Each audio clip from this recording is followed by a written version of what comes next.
Le carnaval, au début, n'est pas déconsidéré dans un premier temps par les protestants. C'est une machine de guerre, en fait, le carnaval. Donc ils n'ont pas intérêt à l'interdire, puisque, en fait, c'est utile pour eux pour se moquer de l'Église catholique. Levons-nous, réjouissons-nous, bougeons, la fête arrive. Je vous invite à vous lever et nous commençons de danser. Cette année, le carnaval de Bienne a demandé à l'église réformée d'organiser un culte pour lancer les festivités. Mais attendez, carnaval et protestant, c'est pas incompatible?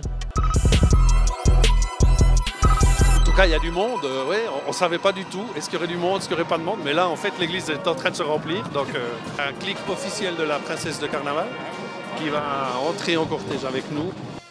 C'est la première fois à Bienne qu'une église prend part à ces festivités. Cela reste assez rare en Europe, surtout chez les protestants, car historiquement le carnaval, qui est apparu entre le XIe et XIIe siècle, est la dernière occasion de faire la fête avant Carême pour les catholiques.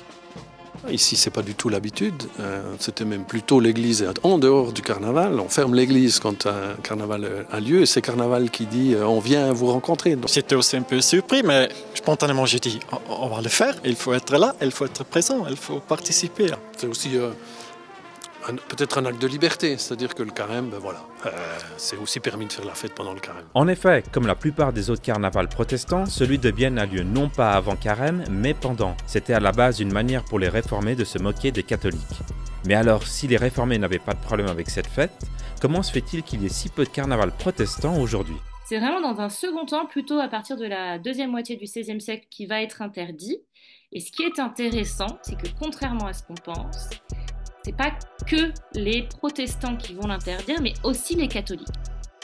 En fait, il y a un consensus parmi toutes les personnes d'église, quelles que soient les confessions, contre le carnaval, parce qu'ils sont tous en compétition pour être les meilleurs. Et dans ce contexte, le carnaval devient de plus en plus, mais c'est progressif, devient quelque chose d'incongru qui semble ne pas correspondre aux bonnes mœurs, à la bonne image du parfait élève. Donc, avec le temps, c'est plutôt dans les États protestants que le carnaval disparaît, pas pour des différences religieuses, mais parce que le prince protestant a en main la vie de l'Église. Si le prince est convaincu ou si la commune, les magistrats de la commune sont des protestants zélés, ils vont interdire le carnaval. Et là, alors que dans les États catholiques, en fait, il y a une grande séparation du religieux et du politique. Le prince, le roi n'est pas en charge de l'Église, c'est le pape. Et ils se sentent moins concernés, du coup, ils ont moins de zèle. Au final, seule une minorité de carnavals protestants survivront, comme celui de Bâle, qui au passage est le plus grand carnaval protestant du monde, mais aussi celui de Bienne, et ceci pour le plus grand bonheur des carnavaliers et de l'Église. Tous les cultes devraient être comme ça, non? Ah oui, alors c'est la classe comme ça, ça égaye le truc. Tous les dimanches. Ouais, alors moi même le samedi s'il faut. Ah ouais, ça c'est sûr.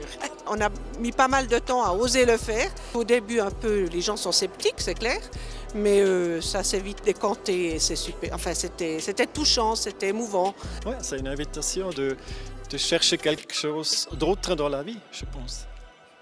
Oui, dans la parabole de Jésus, les gens sérieux, ceux qui ont beaucoup de choses à faire, ils viennent pas, ils ont des excuses, donc ils préfèrent faire autre chose que de faire la fête. Et donc on s'est dit, mais maintenant c'est le moment pour nous tous, il faut lâcher prise, faire la fête, ça fait du bien, et c'est aussi très positif pour tout le monde.